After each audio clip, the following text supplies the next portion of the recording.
The January evening carried the kind of cold that seeped through brick and mortar, settling into bones and floorboards alike. Outside the Clark family's two-story colonial in Ashland, Kentucky, wind whipped down from the Ohio River Valley, rattling loose shutters and scattering dried leaves across porches and lawns. Inside, Linda Clark stood at the kitchen counter chopping vegetables for dinner, while the radio played country music low enough not to disturb her husband, David, who sat in the living room reviewing insurance claims on his laptop.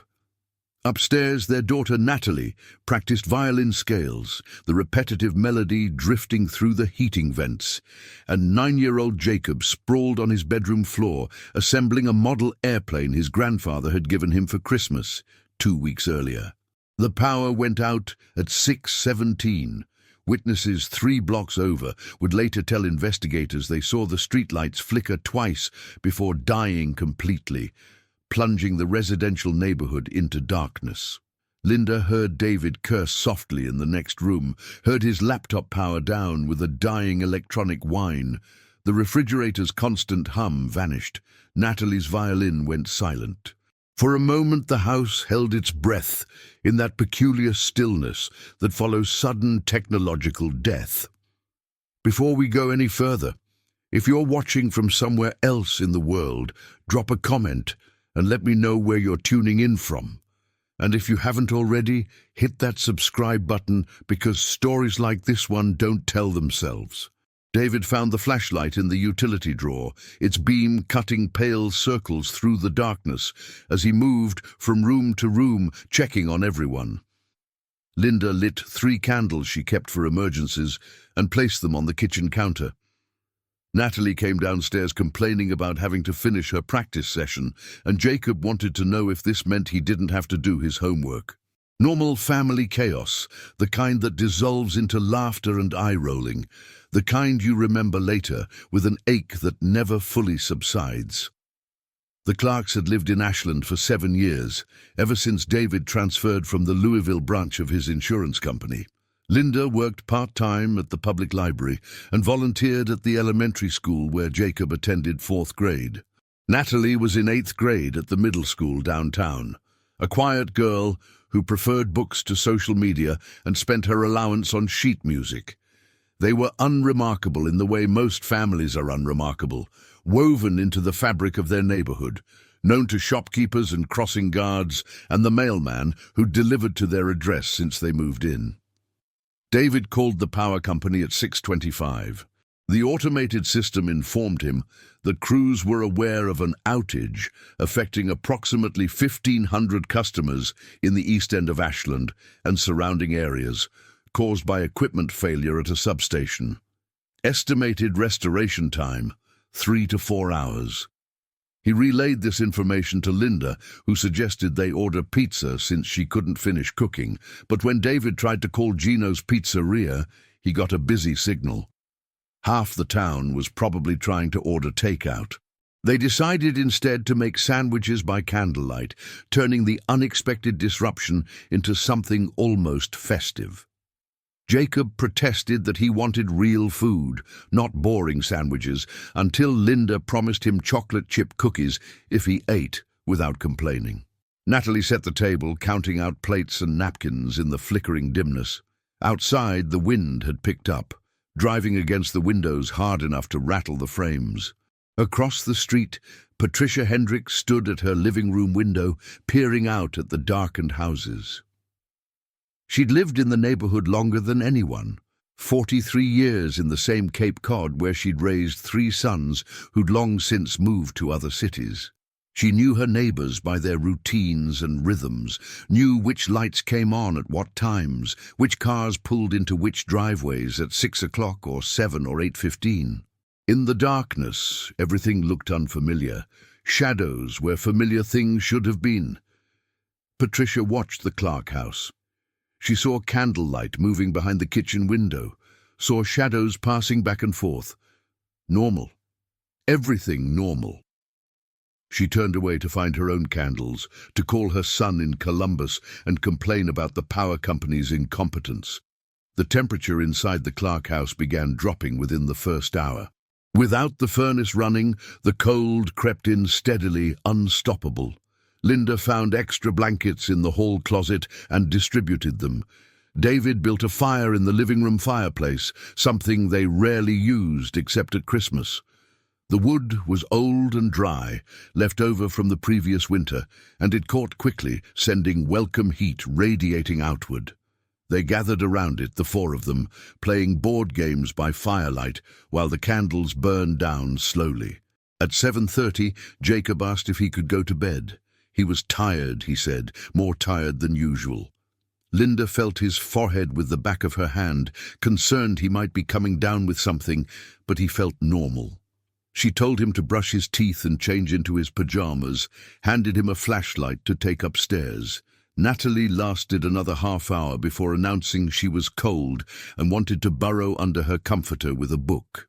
Linda followed both children upstairs, tucking them in, making sure they had enough blankets. The house creaked and settled around them, old wood contracting in the cold. Back downstairs, Linda and David sat on the couch together, watching the fire burn low. The power had been out for nearly 2 hours. Outside, the wind howled and something metallic banged repeatedly somewhere down the street, an unsecured trash can lid or loose gutter. David dozed off with his head against Linda's shoulder, his breathing deep and even. Linda stared into the dying flames, thinking about nothing in particular, letting her mind drift in that pleasant emptiness that comes with firelight and quiet. She never remembered falling asleep, but she must have, because when she jolted awake, the fire had burned down to embers and the room had gone very cold. She couldn't see David beside her. She reached out, found empty couch cushions. Frowning, disoriented, she called his name. No answer. The house was utterly silent. Linda stood, wrapping the blanket around her shoulders, and felt her way toward the kitchen in darkness so complete it pressed against her eyes. She called for David again, louder this time. Nothing. She found the flashlight on the counter where he'd left it earlier, clicked it on. The beam showed an empty kitchen, dishes still on the table from their sandwich dinner, candles burned down to puddles of wax. A draught of frigid air hit her face, air that didn't belong inside a closed house. She turned, following the source, and the flashlight beam found the front door standing wide open, spilling darkness into the foyer. Linda's heart hammered against her ribs. She crossed the living room in quick strides, looked out into the night. The street was still dark, houses black and lifeless, no streetlights, no car headlights. The wind tore at her hair and nightgown. She called David's name into that vast emptiness, called it again, heard nothing but wind in response. She pulled the door shut and locked it, hands shaking, and ran upstairs. Natalie's room first. Empty bed, covers thrown back. Jacob's room next. Empty bed, model airplane pieces scattered on the floor where he'd left them. Linda stood in the hallway between the two rooms, flashlight beams swinging wildly, and screamed for her family. The house absorbed her voice and gave nothing back. Patricia Hendricks heard Linda's screams faintly through the wind. She was lying in bed, unable to sleep, listening to the storm rage outside. At first she thought she'd imagined it, but then it came again, high and desperate. She got up, pulled on her robe, went to the window. Across the street, a flashlight beam moved frantically behind the Clark house windows. She watched for a moment, uncertain, then picked up her cell phone and dialed 911. The police arrived 14 minutes later, patrol cars with lights flashing red and blue across the dark houses, drawing neighbors out onto porches despite the cold. Officer Raymond Walsh was first through the door, flashlight and radio in hand. Linda Clark right behind him, babbling about her family, about the open door, about waking up alone. He cleared the first floor room by room, found nothing disturbed, no signs of struggle, no indication of forced entry. The deadbolt on the front door was unlocked, the chain hanging loose. Officer Janet Reeves arrived 3 minutes later with 2 more units. They searched the house top to bottom, basement to attic, looked in closets and under beds and behind shower curtains. They found 3 people missing and no explanation. Natalie's shoes were by the front door. Jacob's winter coat hung on its hook. David's wallet and keys sat on the dresser in the master bedroom. The family's minivan was parked in the driveway, doors locked, covered with a thin layer of frost. Walsh questioned Linda in the living room, while Reeves coordinated a neighborhood canvass. Linda wrapped her arms around herself, rocking slightly, and told the same story 3 times in 3 different ways, always circling back to the moment she woke and found herself alone. She couldn't say what time it was. She couldn't explain the open door. No, David wouldn't have gone outside, not without waking her, not without shoes or coat. No, the children wouldn't have wandered out into a winter night. No, there were no problems in the family, no threats, no one angry with them, no reason anyone would want to hurt them. Patricia Hendricks stood in her kitchen, making coffee for the police officers, hands trembling as she measured grounds into the filter. They asked her what she'd seen. She told them about the candlelight earlier, the shadows in the windows, everything appearing normal. They asked what time that was. She thought maybe 7:30, maybe 8 o'clock. They asked if she'd seen anyone outside, any vehicles, anything unusual.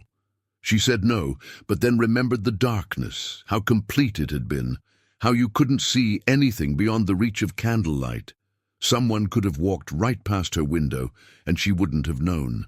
Detective Frank Brennan arrived at 10:15, called in from Sunday dinner with his in-laws. He was 56 years old, 32 years with the Ashland Police Department, and he'd worked exactly 2 missing person cases that hadn't resolved themselves within 24 hours. Both times, the missing person turned up in Louisville or Cincinnati, staying with friends, taking a break from life. He didn't think this would be like those cases. Brennan walked through the house slowly, taking in details. No blood, no sign of violence. Beds in both children's rooms showed evidence of having been slept in, sheets and blankets pushed aside. Jacob's flashlight lay on his bedroom floor. Natalie's book sat on her nightstand, bookmark about 3/4 through. In the master bedroom, the bed was made, suggesting Linda and David hadn't gone upstairs to sleep. Everything pointed to a family settling in for an evening at home during a power outage, then 3 of them vanishing between 8 o'clock and whenever Linda woke up. He found Linda in the kitchen, Officer Reeves sitting with her, trying to get her to drink water. Brennan pulled out a chair and sat down across from her. He had a way of speaking that was both gentle and direct, a tone that invited truth-telling. He asked about David's work, whether there were any financial problems. Linda shook her head. David's job was stable, they were doing fine. He asked about the children's friends, their activities. Natalie was in orchestra, Jacob played recreational soccer, both good students, well-liked, no behavioral issues. He asked if there were any custody disputes, any family conflicts. Linda and David had been married 16 years. No previous marriages, no ex-partners in the picture. The power came back on at 11:02, lights blazing suddenly through windows, furnaces humming to life, refrigerators clicking on.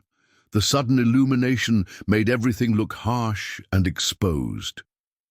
Brennan stood, walked back into the living room where the fireplace still held the ghost of warmth from burned-down logs.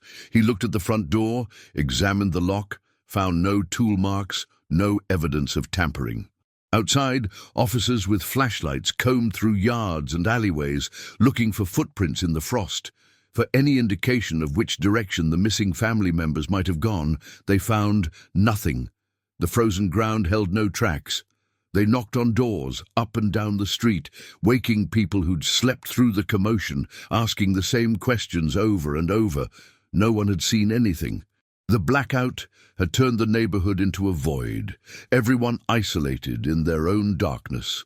The investigation consumed Ashland in the days that followed. News crews set up outside the Clark house, broadcasting updates every hour. Volunteers organized search parties that scoured parks and wooded areas, looked under bridges and in abandoned buildings. The FBI field office in Louisville sent 2 agents to assist. David's workplace was interviewed, his computer seized and analyzed. Linda's colleagues at the library were questioned. Teachers at both schools talked to investigators about Natalie and Jacob, painted pictures of normal children living normal lives. Brennan established a timeline working backward from when Patricia Hendricks called 911. Linda had woken sometime between 9:30 and 10 o'clock, meaning the family had been gone for at least half an hour before she raised the alarm, possibly longer. The last confirmed sighting of David and the children was when Linda had gone upstairs to check on them around 8 o'clock. Somewhere in that 2-hour window, while the entire east side of Ashland sat in darkness, 3 people had left their house and disappeared. The power company provided records showing the outage had affected a clearly defined area, roughly 2 square miles, from 6:17 until 11:02. Equipment failure at a substation, exactly as the automated message had stated. Nothing suspicious, nothing unusual. Blackouts happened, particularly in winter, when demand strained aging infrastructure. It was coincidence that the Clark family had gone missing during one. Except Brennan didn't believe in coincidence. 32 years on the job had taught him that when something improbable intersected with something inexplicable, you looked harder at the intersection. He requested records of every vehicle entering or leaving Ashland on Route 23 between 8 and midnight that night. He pulled traffic camera footage, though there wasn't much. Not in a town of 20,000. He interviewed Linda Clark 5 more times, gently pushing at her story, looking for inconsistencies. She never wavered. David's brother flew in from Seattle, stayed with Linda, tried to make sense of the senseless. He told Brennan that David was the most stable person he knew, devoted to his family, happy with his life. The idea that he'd walked away voluntarily was absurd. Linda's sister came from Louisville, helped field the endless phone calls from reporters and well-wishers and psychics who claimed to know where the missing family members were. The psychics were always wrong. 3 weeks into the investigation, a hunter found a child's winter glove in woods 12 miles south of Ashland. It was Jacob's size, blue and red striped, same brand Linda said he owned. Police brought dogs, searched a 5-mile radius around where the glove was found. They turned up nothing else. The glove went to the crime lab for analysis, came back with no useful information. It could have been Jacob's glove, or it could have belonged to any of 1,000 children in the region. Brennan filed it as potentially relevant evidence and kept searching. The weeks turned into months. Winter gave way to spring, and the daffodils Linda had planted the previous fall came up in the front yard, bright yellow against the greening grass. She couldn't bring herself to mow them down when they faded, left them standing brown and dead, while neighbors whispered. The missing posters that had papered every telephone pole in Ashland began to tear and fade, faces weathering into ghosts. Tips to the police department slowed from dozens per day to a handful per week to nothing. Brennan retired 18 months after the disappearance. His replacement, Detective Amy Kowalski, inherited the case file, 3 thick binders of interviews and reports and photographs that led nowhere. She read through everything twice, looking for what Brennan might have missed, and found nothing. The case went cold officially, though it never went cold for Linda. She stayed in the house. Everyone expected her to move, to start over somewhere the memories weren't painted on every wall, but she refused. This was where her family had lived. This was where they would come back to, when whatever impossible thing had happened finally unhappened. She kept David's clothes in the closet, kept Natalie's violin in its case by the stairs, kept Jacob's model airplane pieces in the plastic bag where she'd gathered them, unable to look at them, but unable to throw them away. 5 years after the disappearance, a construction crew breaking ground for a new shopping center 30 miles east of Ashland unearthed human remains.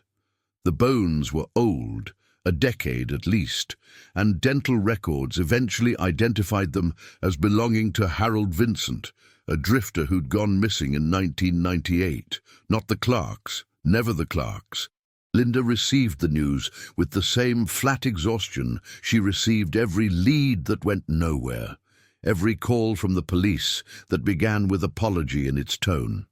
Detective Kowalski kept the case open. New technology became available, genetic genealogy techniques that could identify remains from degraded DNA. She submitted the case to every database she could find, flagged it for review when cold case units were formed, made sure David and Natalie and Jacob's names stayed in the system. Somewhere out there, she believed, was an answer. Someone knew something. Coincidences of this magnitude didn't happen in the real world. In year 7, a woman in Tennessee called the tip line, claiming to have seen a man matching David Clark's description at a hardware store in Knoxville. Police investigated, found the man, determined he was not David Clark. He was a plumber named Greg Anderson who happened to have similar features. Linda drove the 4 hours to Knoxville anyway, stood outside the hardware store until Greg Anderson emerged, studied his face, and knew in an instant he wasn't her husband. She drove home and didn't speak for 3 days. The neighbors eventually stopped bringing casseroles and asking how Linda was holding up. Patricia Hendricks died of a stroke in year 8, and Linda went to the funeral, stood at the back of the church, and wept for the woman who had called the police that night, who had heard her screaming and responded. The new family who bought Patricia's house knew nothing about what had happened across the street. Their children played in the yard where Patricia had kept her garden, and sometimes Linda watched them through the window and felt something close to hatred for their normalcy. By year 9, Linda had stopped waiting for the phone to ring. She went back to work at the library, took longer shifts, volunteered to process inventory in the basement where she didn't have to interact with the public. Her colleagues learned not to ask questions, not to express sympathy. She existed in a state between grief and hope, unable to mourn people she'd never confirmed dead, unable to move forward toward a future they might still inhabit. Detective Kowalski called her on a Tuesday morning in October, year 10. Linda knew from her voice something had changed. She sat down at the kitchen table, the same table where she'd made sandwiches by candlelight a decade earlier, and listened. A man walking his dog in a state park 40 miles northwest of Ashland had found identification cards partially buried in eroded soil near a creek bed. David Clark's driver's license, Natalie's student ID from middle school, Jacob's library card with his name printed in Linda's handwriting. No bodies, no other evidence, just 3 cards, weathered and water-damaged, half a mile from the nearest road. Police and search and rescue teams descended on the park. They brought ground-penetrating radar, cadaver dogs, volunteers with rakes and shovels. They gridded off sections of forest and combed through years of fallen leaves. They drained a pond, searched the creek bed for miles in both directions. They found nothing else. The cards had been there long enough for soil to partially cover them, but not long enough to have degraded completely. Maybe 5 years, maybe 7. Impossible to say with certainty. Linda drove to the park, stood at the edge of the search perimeter watching strangers dig through earth looking for her family's bones.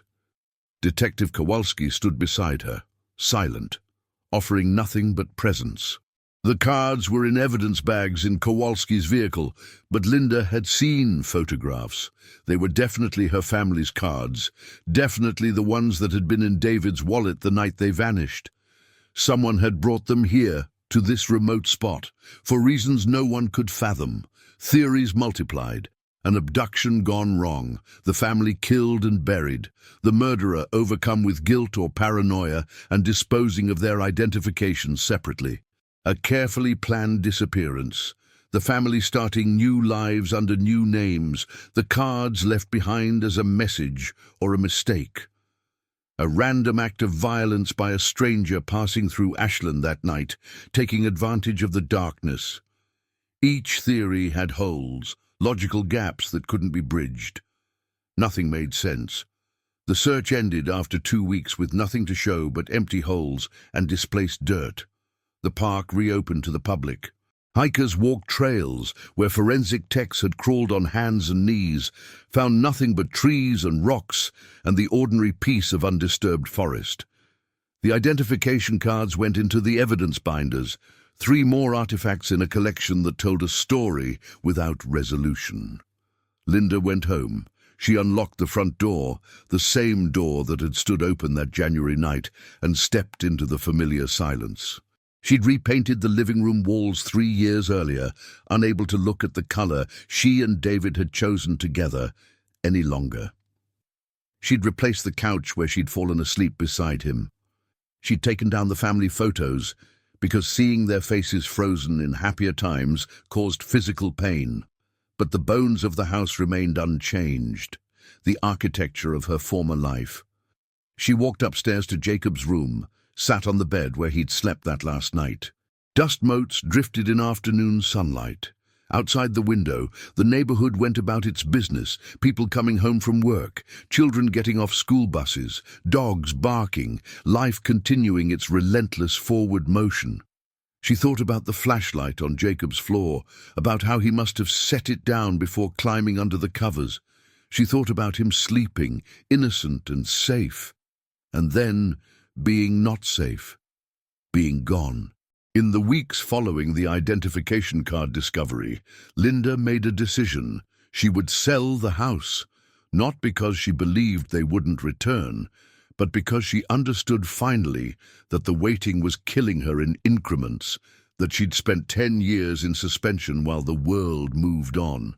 She contacted a realtor, started boxing up belongings, decided what to keep and what to release. Natalie's violin stayed. Jacob's model airplane pieces stayed. David's watch stayed. Everything else could go. The house sold in 3 days to a young couple expecting their first child. Linda moved into a small apartment across town, 2 rooms and a kitchen, anonymous and new. She took only what she needed, left the rest for Goodwill to collect. On her last day in the Colonial, where she'd lived for 17 years, she stood in each room, said goodbye to the ghosts that lived there, and locked the door behind her for the final time. Detective Kowalski, now a sergeant, continued investigating. She attended conferences on missing persons cases, networked with detectives from other jurisdictions, looked for patterns that might connect the Clark disappearance to other unsolved cases. She found none. The Clarks existed in a category of one, their vanishing unique in its circumstances. The open door, the darkness, the completeness of their absence. It defied explanation. Years 15 through 20 passed in a blur of normalcy that felt like betrayal. Linda built a different life, one that didn't revolve around loss. She changed jobs, worked at a bookstore instead of the library. She adopted a cat, grey and aloof, company without demands. She joined a support group for families of the missing, met other people trapped in the same liminal space between grief and hope. They understood what civilians could not, that you can't mourn someone who might still walk through the door, but you can't live as though they will. On the 20th anniversary of the disappearance, a journalist from Louisville wrote a feature article examining what had happened to the Clarks. It summarized the timeline, reviewed the evidence, interviewed everyone willing to talk. Sergeant Kowalski gave a careful statement about keeping the case open. Linda declined to be interviewed. The article generated renewed interest, tips flooding in for 3 weeks before drying up again. None of the tips led anywhere useful. Linda was 61 years old when she found the photograph. She was sorting through a box of old papers, material she'd been unable to look at for years, and discovered a picture she'd forgotten existed. It showed the 4 of them at Thanksgiving dinner the year before the disappearance, gathered around the table, faces bright with laughter at some joke no one remembered. David's hand was on her shoulder. Natalie was rolling her eyes at something Jacob had said. Jacob had mashed potatoes on his chin. They looked immortal in their happiness. She sat on the floor of her apartment with that photograph for an hour, maybe longer, and allowed herself to cry in a way she'd forbidden for 2 decades. Not quiet tears, but deep, wrenching sobs that emptied her out. When she finished, she felt lighter somehow, as though grief released became grief survivable. She put the photograph in a frame, placed it on her bedside table where she could see it every morning. Her family, preserved in a moment when they existed, when they were real and present and together. The case file remained open, a permanent fixture in the Ashland Police Department's cold case roster. Sergeant Kowalski retired eventually, passing the investigation to a younger detective who'd been in elementary school when the Clarks vanished. He read through the evidence with fresh eyes, found the same dead ends his predecessors had found. The mystery persisted, immune to time and investigation and determination. Linda lived to 73. She died quietly in her sleep, the grey cat curled beside her, the framed photograph on the bedside table. Her obituary listed her as preceded in death by her husband David, daughter Natalie, and son Jacob. Though legally they were still missing persons, their deaths never confirmed. The funeral was small, attended by people who'd known her in her second life after the disappearance. They knew her as Linda, the bookstore clerk, Linda, the cat lover, Linda who kept to herself. They didn't know her as Linda, who'd woken up one January night to find her family erased. The house where the Clarks had lived changed hands 3 more times over the years. The couple who'd bought it from Linda raised 2 children there, never told them what had happened within those walls. The second owners knew the history and didn't care, got the house cheap because of its past. The third owners were newcomers from Ohio who learned about the disappearance from neighbors and felt uncomfortable, sold after 18 months. The house stood through it all, indifferent to human drama, sheltering whatever families called it home. On cold January nights when the wind came howling down from the river valley, long-time residents of the neighborhood sometimes thought about what had happened there. Patricia Hendrick's daughter, who'd inherited her mother's tendency to watch the street, occasionally stood at her own window and looked at the colonial where the Clarks had lived and wondered what it would be like to wake up and find everyone you loved simply gone. No answers, no closure, just an open door and empty rooms. The investigation technically remained active, filed in a database that flagged any new information matching the case parameters. Advances in technology continued, DNA techniques improving, databases expanding, the net of potential connections growing wider. But without physical evidence, without remains or witnesses or documentary proof, there was nothing to analyze, nothing to test. The Clarks existed in reports and photographs and memories, suspended in the moment before they vanished. In the end, no one ever determined what happened that January night when the power went out. No one found bodies, no one uncovered a conspiracy, no one solved the mystery of how 3 people could disappear from a house, leaving no trace except an open door. The darkness that had swallowed Ashland for 4 hours and 45 minutes had swallowed the Clark family too, and whatever secrets it held, it kept them.